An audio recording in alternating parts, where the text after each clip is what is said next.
Everyone நான் ஷர்மிளன் விபோகன். So இன்னைக்கு வந்து பாத்தீங்கன்னா நம்ம கூட வந்து இயேசு பாலசிங்கம் வந்து இருக்காங்க. ஸோ இவங்க வந்து பாத்தீங்க அப்படின்னா நிறைய ஸ்ட்ரகிள்ஸ்க்கு அப்புறம் வந்து ஜாப் போயிருக்காங்க. ஸோ ஃபர்ஸ்ட் யூஜி முடிச்சிருக்காங்க, அவங்களுக்கு கரியர் இருந்திருக்கு, பிளஸ் கரியர் கேப் இருந்திருக்கு, தென் எம்சிஏ பண்ணிருக்காங்க, தென் வந்து நிறைய ஹெல்த் இஷ்யூஸ் இருக்கு, பிளஸ் இன்னுமே அரியர் இருக்காங்க. பட் ஸ்டில் ஒரு ஐடி கம்பெனில இப்போ சக்சஸ்ஃபுல்லா ஒர்க் பண்ணிட்டு இருக்காங்க. ஸோ இவங்க வந்து இந்த ஜாப் போறதுக்குள்ள நிறைய இந்த மாதிரி டிஃபிகல்ட்டிஸ், அதாவது காமனா ஒருத்தருக்கு ஒரு ப்ராப்ளம்ஸ் வந்து ஃபேஸ் பண்ணுவாங்க. இவருக்கு கரியர் கேப் இருக்கு, அரியர் இருக்கு, அந்த ஹெல்த் கண்டிஷன்ஸ் இஷ்யூஸ்லாம் இருக்கு.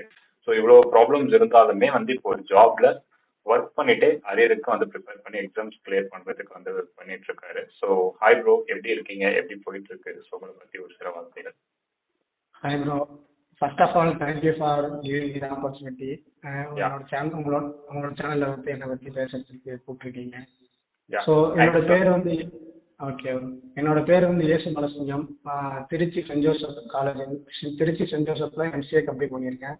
ஸோ இப்போ வந்து ஹைதராபாத் விஸ்தாரா கம்பெனில வந்து இன்டர்னா சாஃப்ட்வேர் டெவலப்பரா ஒர்க் பண்ணிட்டு இருக்கேன். ஸோ அவ்வளோதான். சூப்பர். ஸோ தமிழ் மீடியம் படிச்சீங்க ரைட்? ஆமாம் bro. Okay. And government school background plus வந்து தமிழ் மீடியம் படிச்சிருக்கீங்க. நீங்க காலேஜ்ல இந்த மாதிரி டிஃபிகல்ட்டிஸ் ஃபேஸ் பண்ணீங்க. அந்த யூஜி முடிச்சுட்டு ஜாப் போறதுக்கு என்னெல்லாம் ஸ்டெப்ஸ் எடுத்தீங்கன்னா உங்களுக்கு அப்போ ஒரு 1 இயர் கேப் இருந்துச்சு. ஸோ அப்பயே ஜாப்க்கு ட்ரை பண்ணல, 1 இயர் கேப்க்கு அப்புறம் இதுக்கு எம்சிஏ சூஸ் பண்ணீங்க? ப்ரோ ஆக்சுவலா ஸ்கூல்ல வந்து தமிழ் மீடியம் படித்தோம். தமிழ் மீடியம் பார்த்தீங்கன்னா வந்து அப்பயே எங்களுக்கு C++ ப்ரோக்ராமிங்லாம் இருந்துச்சு. ஆனால் அது தமிழ் மீடியத்தில் எப்படி இருந்துச்சுன்னு பார்த்தீங்கன்னா, இப்போ வந்து நம்ம வேரியபிள்ஸ் அரியெல்லாம் இருக்குங்கன்னா அது வந்து அப்போ மாறிலி அணிகள் இந்த மாதிரி தமிழில் தான் படிச்சுட்டு வந்தோம். ஸோ அதனால யூஜி வந்து இங்கிலீஷில் வந்து ஜாயின் பண்ணும்போது ஓரளவுக்கு ஸ்டார்டிங்கில் ரொம்ப டிஃபிகல்ட்டாக இருந்துச்சு அதை அடாப்ட் பண்ணுறதுக்கு. அதுக்கப்புறம் ஓரளவுக்கு படிச்சுட்டே தான் இருந்தேன். அப்புறம் பார்த்தீங்கன்னா யூஜியில் வந்து அவ்வளோக்கா ஸ்டார்டிங்கில் யூஜி படிக்கும்போது ஸ்கூல் படிக்கும்போது எம்சிஏ படிக்கணும், ஸோ ஒரு பெரிய பிஹெச்டி டிகிரி படிக்கணும் அந்த ஒரு தாட் இருந்துச்சு. ஸோ யூஜியில் வந்து ஒழுங்காக படிக்காம தான் இருந்தேன். அதுக்கப்புறம் பிஜி படிக்கலான்ற ஒரு தாட் இருந்துச்சு.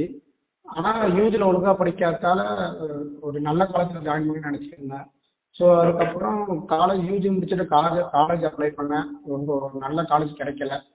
ஸோ காலேஜ் கிடைக்காதால என்ன பண்ணலாம் அப்படின்னு திங்க் பண்ணும்போது நிறைய பேர் இந்த மாதிரி சஜஸ்ட் பண்ணாங்க. ஸோ நம்ம பிஜி முடிச்சுட்டு நம்ம ஒரு கம்பெனியில் போய் ஒர்க் பண்ணுறதுக்கு, ஸோ இப்போ வந்து நம்ம இப்பயே ஜாப்ல ஜாயின் பண்ணோம்னா ஒரு 2 இயர்ஸ் எக்ஸ்பீரியன்ஸ் இருக்கும். ஸோ அடுத்து ஜாப் பிஜி முடிச்சுட்டு வரவங்க பார்த்தீங்கன்னா நம்ம கீழே தான் இருப்பாங்க. ஸோ அப்படின்னு கொஞ்சம் பேர் சொன்னதால நானும் சரி ஓகே ஜாப் தேடி போகலாம்னு சொல்லிட்டு சென்னைக்கு ஜாப் தேடி போனேன். ஸோ ஒன்றும் அவ்வளோக்கா படிக்காதால சரி போய் ஜாப் தேடிக்கலாம் எப்படியாச்சும் அப்படின்னு சொல்லிட்டு சென்னைக்கு போனால் ஓரளவுக்கு அவங்க எக்ஸ்போசர் கிடைக்கும், ஏதாச்சும் ஐடியா கிடைக்கும்னு சொல்லிட்டு தேடி போனேன். ஸோ ஜாப் எடுக்க முடியல ஆக்சுவலாக. ஓகே. ஸோ அப்போ அந்த இது ஃபுல்லா வந்து ஜாப் எடுக்க முடியலன்னா அகைன் டிகிரி பண்ணலான்ட்டு எம்சிஏ சூஸ் பண்ணிட்டீங்க ரைட்? ஜாப் எடுக்க முடியல. ஸோ ஜாப் வந்து சர்ச் பண்ணுறதுக்கு நிறையா ஸ்ட்ரகிள்ஸ் ஃபேஸ் பண்ணேன். ஸோ நிறையா அங்கே எஃபர்ட் போட்டேன், இருந்தாலும் ஜாப் எடுக்க முடியல. ஸோ வந்து என்ன பண்ணலான்னு யோசிக்கும் போது எனக்கு நான் ஐடி ஜாப் வந்து என்னோட சர்க்கிள் மூலிமா ஒருத்தவங்க சஜஸ்ட் பண்ணாங்க. ஸோ நான் ஐடி ஜாப்ல போயிட்டு ஒரு 3 months ஒர்க் பண்ணேன். இருந்தாலும் எனக்கு மைண்ட் வந்து ஐடியில் தான் போகணும், நம்ம டெவலப்பராக போகணுன்ற தாட் இருந்துகிட்டே இருந்துச்சு. ஸோ அகைன் ஜாப் குவிட் பண்ணிட்டு எம்சிஏ ஜாயின் பண்ணிட்டேன். ஓகே. ஸோ இந்த அரியர் அப்படின்றது வந்து உங்களோட யூஜியில் வச்ச அரியரா இல்லை எம்சிஏல இருக்க அரியரா? ப்ரோ எம்சிஏல இப்போ கரண்டாக எனக்கு 6 studies இருக்கு ப்ரோ. Okay fine. அண்ட் நிறைய ஹெல்த் இஷ்யூஸ் ஃபேஸ் பண்ணிருக்கீங்க ரைட்? உங்களுக்கு கிட்னி ஸ்டோன்ஸ் இருந்திருக்கு, சிக்கன் பாக்ஸ் வந்திருக்கு, ஜாண்டிஸ், இதெல்லாம் வந்து இப்போ ரீசெண்ட் டைம்ஸ்ல ஃபேஸ் பண்ணீங்களா? ஆமாம் ப்ரோ.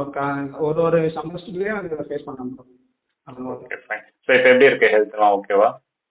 இப்போ okay bro. Okay fine.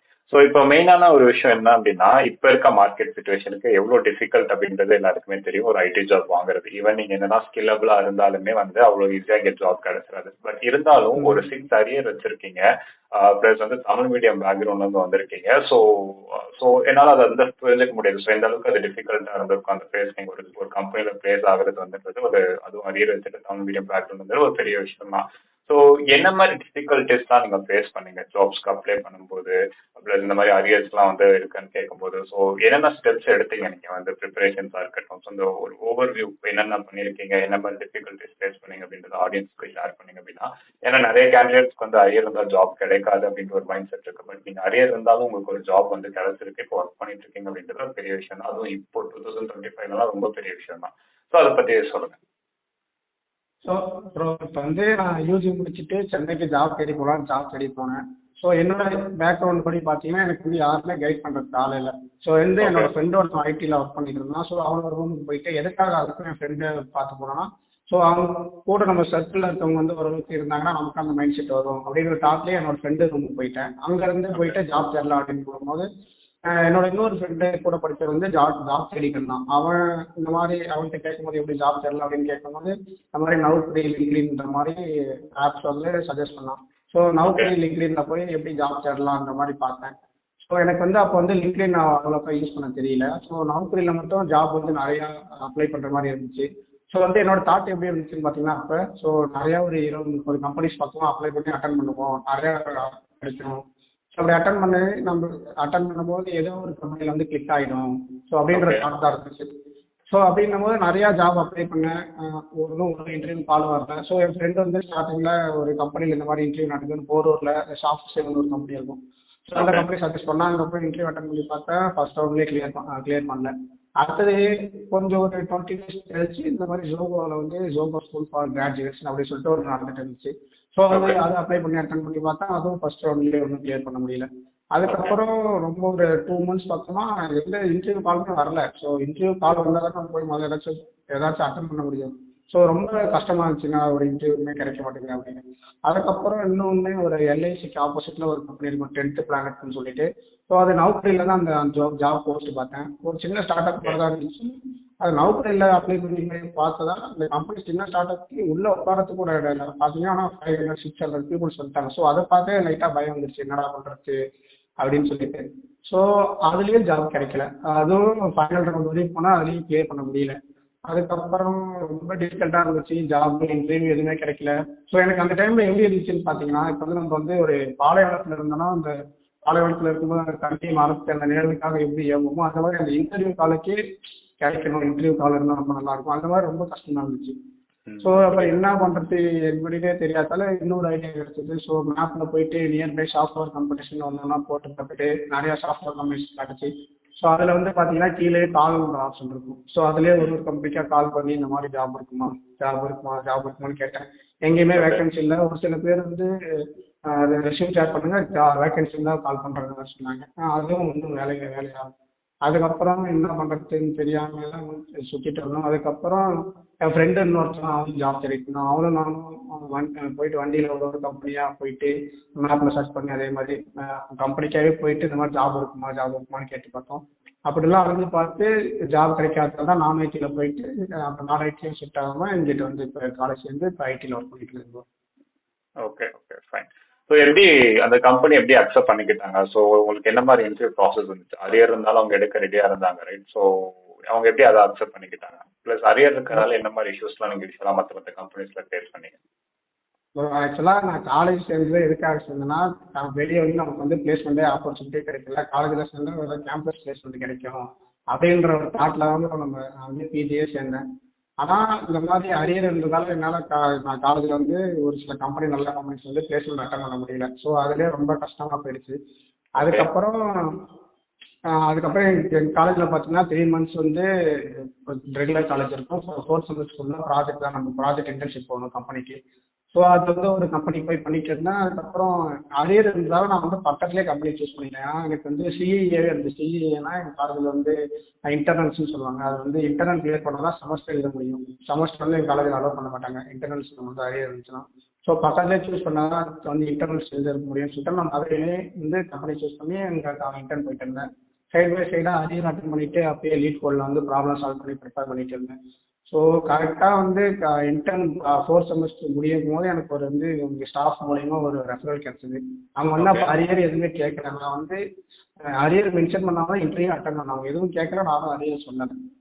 So attend பண்ணேன். அதுக்கப்புறம் கிளியர் பண்ணிட்டேன். அதுக்கப்புறம் உடனே வந்து 26 வந்து ஜாயின் பண்ணிக்கிற மாதிரி சொன்னாங்க. ஏப்ரல் 26 வந்து ஜாயின் பண்ணிக்கிற மாதிரி சொன்னாங்க. ஸோ வந்து கம்பெனிக்கு போயிட்டேன். கம்பெனிக்கு போயிட்டு எனக்கு அரியர் வேறு ஆக்சுவலாக இருக்குது. ஸோ எப்படி இருந்து அரியர் சொல்லிட்டு கம்பெனியில் வேலைக்கு எடுத்துப்பாங்களா இல்லை வரக்கூடாதுன்னு சொல்லிடுவாங்களா இந்த ஒரு பயம் இருந்துச்சு. ஸோ கம்பெனியில் வந்து இந்த மாதிரி என்னோட டீமில் சொன்னேன், ஐடி டீமில் ஏன் ஃபஸ்ட்டு சொல்லலை அப்படின்னு கேட்டாங்க. அதுக்கப்புறம் அவங்க அது அவங்க எதுவும் கேர் பண்ணிக்கல, ஸ்கில் மேட்ரு அப்படின்னு சொல்லிட்டு அவங்க கேர் பண்ணிக்கல. ஸோ அவங்க வந்து ஒரு 10 days கிட்டே இப்போ வந்து ஆக்சுவலாக அரியர் எழுத வந்திருக்கு. Okay, okay. சூப்பர். ஸோ ஏன்னா வந்து இட்ஸ் லைக் கரியர் இருக்கு அப்படின்றதாலே நிறைய பேருக்கு ஸ்கில் இருந்தாலும் டேலண்ட் இருந்தாலுமே உள்ள போக முடியல. பட் நீங்க உள்ள போயிருக்கீங்க. பட் அதுவுமே வந்து எடுத்தோன்னே உங்களுக்கு கிடைக்கல. நிறைய சான்ஸ் நிறைய விஷயங்கள் ட்ரை பண்ணியிருக்கீங்க. ஸோ இதுதான் நான் வந்து எல்லார்கிட்டயுமே சொல்லணும் அப்படின்றத நினைக்கிறது இந்த ஒரு விஷயம் தான். ஏன்னா நிறைய பேர் என்ன பண்றாங்க, ஒரு ஒரு மேக்ஸிமம் ஒரு 5 to 10 கம்பெனிஸ் அட்டன் பண்ணிட்டு செலக்ட் ஆகல அப்படின்னா நமக்கு இந்த ஃபீல்டே செட் ஆகுது, நமக்கு வராது அப்படின்னு விட்டுருவாங்க. பட் உங்ககிட்ட இருந்து கத்துக்க வேண்டிய விஷயம் என்ன அப்படின்னா, ஈவன் அரியர் இருந்தாலும், என்னதான் ஹெல்த் இஷ்யூஸ் அவ்வளோ இருந்தாலும் ஒரு சைடு, ஈவன் நீங்க தமிழ் மீடியம் பேக்ரவுண்டா இருந்தாலும் கன்சிஸ்டன்டா அந்த எஃபெக்ட்ஸ் போட்டிருக்கீங்க, ரைட்? ஸோ யூஜில இருந்து இப்போ எம்சிஏ முடிச்சுட்டு கூட நீங்க இவ்வளோ கன்சிஸ்டன்ட் எஃபெக்ட்ஸ் கொடுத்ததுக்கான ரிசல்ட் தான் இது ஒரு விஷயம். மற்றபடி வந்து லைக் ஏன்னா வந்து இப்போ இருக்க மார்க்கெட் சுச்சுவேஷனுக்கு நீங்க ஒரு குவாலிஃபைட் டிகிரி வச்சு மெரிட்ல மார்க் எடுத்திருந்தாலுமே வந்து அவ்வளோ ஈஸியாக கிடைச்சிடாது. பட் இருந்தாலும் உங்களோட கன்சிஸ்டன்சி இப்போ ஒரு லெவல் ஆஃப் ஜாபுக்கு கொண்டு வந்திருக்குன்னா அதுக்கு காரணம் அந்த கன்சிஸ்டன்சி தான். ஸோ ஃப்ரெண்ட்ஸ், இதுதான் வந்து மெயினான விஷயம். ஸோ ஜாப்ஸ் நீங்க அட்டன் பண்றப்ப, இன்டர்வியூஸ் ஒரு கம்பெனிஸ் தான் நீங்க கொடுக்குறப்ப ரிசல்ட்ஸ்ல ஃபோக்கஸ் பண்ணாதீங்க. ஸோ அதுல கத்துக்கிற விஷயத்த நெக்ஸ்ட் நெக்ஸ்ட் கம்பெனிஸ்ல இம்ப்ளிமெண்ட் பண்ணுங்க. ஸோ நான் மேக்ஸிமம் இதுதான் நான் எல்லாருக்குமே நான் அட்வைஸா கொடுக்குற ஒரு விஷயம். ஒரு கம்பெனி நீங்க அட்டன் பண்றீங்க, ரிஜெக்ட் ஆயிட்டீங்கன்னா பிரச்சனை கிடையாது. பட் அதுல ஒரு லேர்னிங் கிடைக்கும். அந்த லேர்னிங் அடுத்தடுத்த கம்பெனி நீங்க அட்டன் பண்றப்ப கரெக்டா யூட்டிலைஸ் பண்ணிக்கிட்டீங்க அப்படின்னா அதே நெக்ஸ்ட் நெக்ஸ்ட் இன்டர்வியூ சூப்பரா பண்ணலாம். ஸோ அண்ட் ப்ரோ அதான் வந்து யூட்டிலைஸ் பண்ணிருக்கீங்க. ஸோ வேற ஏதாவது அட்வைஸ் கொடுக்கணும்னு நினைப்பீங்களா ப்ரோ? உங்களோட எக்ஸ்பீரியன்ஸ்ல இருந்து இப்போ இந்த மார்க்கெட் சுச்சுவேஷனுக்கு என்னெல்லாம் ட்ரை பண்ணலாம் ஒரு ஃப்ரெஷரா? ஸோ ஜாப்ஸ் எடுக்கிறதுக்கு உங்களோட சைட்ல இருந்து ஏதாவது டிப்ஸ் அண்ட் ப்ரோ இப்போ வந்து நார்மலாக வந்து இப்போ ஜாப் தேடி சென்னைக்கு யாராச்சும் ஃப்ரெஷராக போகிறாங்கன்னு பார்த்தீங்கன்னா, அவங்க இந்த மாதிரி எல்லாருமே இந்த நௌக்கரி லிங்க்டின்ல வந்து ஜாப் தேடுவாங்க. ஸோ நௌக்கரியில் அப்ளை பண்ணும்போது பார்த்தீங்கன்னா நமக்கு வந்து நிறையா ஃபேக் கால்ஸ் வரதுக்கு வாய்ப்பு இருக்குது. நிறைய பேர் வந்து போய் யாரும் இந்த மாதிரி ஃபேக்காக இருக்கிறத போய் யாரும் ஏமாந்துடாதீங்க. ஓகே. அதுக்கப்புறம் லிங்க்டின் வந்து நல்லா எல்லாருமே நல்லா யூஸ்ஃபுல்லாக யூஸ் பண்ண கற்றுக்கோங்க. லிங்க்டின்ல வந்து நிறையா பெரிய பெரிய பெரிய கம்பெனி இருந்தாங்கன்னா நிறையா கம்பெனில வந்து பெரிய பொசிஷனில் இருக்கவங்கள ஃபாலோ பண்ணிட்டு அவங்கள்ட்ட இந்த மாதிரி கேட்டு பாருங்க, இன்டர்வியூ ரெஃபரன்ஸ் கேட்டு பாருங்க. ஸோ ஏன்னா பெரிய யாராச்சும் கம்பெனியில் பெரியவங்க இருக்கவங்க ரெஃபர் பண்ணால் நமக்கு ஜாப் உள்ள போகிறதுக்கு ரொம்ப ஈஸியாக இருக்கும். நார்மலாக நம்மளே போய் தேடுறத விட ரெஃபரல் மூலிமா உள்ள போகிறது ஆப்பர்ச்சுனிட்டி அதிகமாக இருக்க மாதிரி எனக்கு ஃபீல் ஆகுது. அதுக்கப்புறம் இந்த நம்ம நார்மலாக டயர் ஒன் சிட்டியில் போய் இந்த சென்னை, பெங்களூர், கோயம்புத்தூர் இந்த மாதிரி சைடில் போய் தேடுறத விட டயர் 2 சிட்டி, டயர் த்ரீ சிட்டியில் வந்து பார்த்தீங்கன்னா கொஞ்சம் ஈஸியாக ஜாப் எடுக்கலாம். அந்த மாதிரி ஜாப் எடுக்கலாம் ஈஸியாக. ஓகே. ஸோ காம்படிஷன்ஸ் கம்மியா இருக்குங்க. ஸோ அதான் main. காம்படிஷன் கம்மியாக யா. இருக்கும். Okay bro. ஸோ கண்டிப்பா இப்போ நீங்க சொன்ன விஷயங்கள் வந்து நிறைய பேருக்கும் அந்த யூஸ்ஃபுல்லா இருக்கும். முக்கியமா அரியர் இருக்க கேண்டிடேட்ஸ்க்கும் சரி, பிளஸ் அந்த கன்சிஸ்டன்சி லாக் ஆகி இந்த டிமோட்டிவேட் இருக்கிற ஸ்டூடெண்ட்ஸுக்கும் கண்டிப்பா யூஸ்ஃபுல்லா இருக்கும்னு நினைக்கிறேன். ஃப்ரெண்ட்ஸ், நீங்களும் உங்களோட எக்ஸ்பீரியன்ஸ் வந்து இந்த மாதிரி நீங்க ஷேர் பண்ணணும்னு நினைச்சீங்கன்னா எனக்கு மெயில் பண்ணலாம். என்னோட மெயில் ஐடி வந்து நான் டிஸ்கிரிப்ஷன்ல கொடுத்துருக்கேன். ஸோ கண்டிப்பா நிறைய பேருக்கு யூஸ்ஃபுல்லா இருக்கும். ஸோ தேங்க்யூ யேசு ப்ரோ. ஸோ நிறைய விஷயங்கள் நீங்க ஷேர் பண்ணீங்க அண்ட் கண்டிப்பா யூஸ்ஃபுல்லா இருக்கும். ஸோ ஆல் தி பெஸ்ட், நல்லா பண்ணுங்க. அண்ட் புதுசாக ஜாயின் பண்ணிருக்கீங்க, தேங்க்யூ. எவ்வளோ லேர்ன் பண்ண முடியுமோ லேர்ன் பண்ணுங்க. அந்த கம்பெனில இருந்து ஃபர்ஸ்ட் 2 இயர்ஸ் வந்து லேர்னிங் கொடுங்க. அண்ட் முடிஞ்ச அளவுக்கு அடுத்த கம்பெனி ஷிஃப்ட் ஆகிறதுக்குள்ள அரியர்ஸும் கிளியர் பண்ணிட்டீங்கன்னா இதோட நிறைய பெட்டர் நல்ல ஆப்பர்ச்சுனிட்டிஸ் கிடைக்கும். ஓகேவா? ஸோ உங்களோட கன்சிஸ்டன்சி அண்ட் எஃபெக்ட்ஸ் கிடைச்ச ரிசல்ட்ஸ் தான் இது. ஓகேவா? ஸோ தேங்க்யூ ஸோ மச் நீங்க ஷேர் பண்ண வந்ததுக்கு. Thank you bro. தேங்க்யூ. யா, தேங்க்யூ. ஸோ காய்ஸ், இந்த வீடியோ கண்டிப்பா உங்களுக்கு யூஸ்ஃபுல்லா இருந்திருக்கும்னு நினைக்கிறேன். யூஸ்ஃபுல்லா இருந்துச்சுன்னா மறக்காம நம்ம சேனல் சப்ஸ்கிரைப் பண்ணிட்டு உங்க ஃப்ரெண்ட்ஸுக்கும் ஷேர் பண்ணிக்கோங்க. முக்கியமா அரியர் இருக்க உங்க ஃப்ரெண்டுக்கு ஷேர் பண்ணிக்கோங்க. அவங்களுக்கு ஒரு ஐடியா கிடைக்கும். And thank you so much for வாட்சிங். நன்றி, வணக்கம்.